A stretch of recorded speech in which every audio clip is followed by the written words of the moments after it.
সিসিটিভির ফুটেজে দেখা যাচ্ছে কিছু মানুষ রাতের আধারে একটি বাড়িতে হামলা চালাচ্ছে। পরবর্তীতে সেই ফুটেজটি সামাজিক যোগাযোগ মাধ্যম ফেসবুকে ছড়িয়ে পড়ে এবং তাতে উল্লেখ করা হয়নি বিএনপির সন্ত্রাসীরা ছাত্রলীগ কর্মীর বাড়িতে হামলা করছে।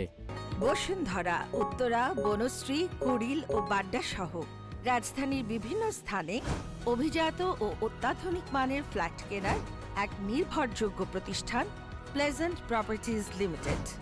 ঘটনাটি ঘটেছে পাবনা জেলার বেড়া উপজেলার মাসুমদিয়া ইউনিয়নের শ্যামপুর চরে। যাই হোক, চলুন জেনে আসি আসল ঘটনাটি কি ঘটেছিল। এ বিষয়ে সাংবাদিকদের ক্যামেরার সামনে প্রথমেই মুখ খুলেন হামলার শিকার হওয়া বাড়িটির মালিক সেই ছাত্রলীগ কর্মী শিহাব। আমার বাড়ির উপর গত 26 তারিখে যে হামলাটা হয়, এই হামলার সাথে বিএনপির কোনো সম্পৃক্ততা নেই। না, এটা ফেসবুকের সাথে আমার যে ভাইরালটা হয়েছে এটার সাথে আমার কোনো সম্পৃক্ততা ছিল না। বিষয়টি আরও স্পষ্ট করেন এলাকার প্রত্যক্ষদর্শী যারা ছিলেন। এদিকে বিএনপি নামে এমন মিথ্যা বানোয়াট তথ্য ছড়িয়ে দেওয়ায় ক্ষোভ জানিয়েছেন স্থানীয় বিএনপি নেতাকর্মীরা।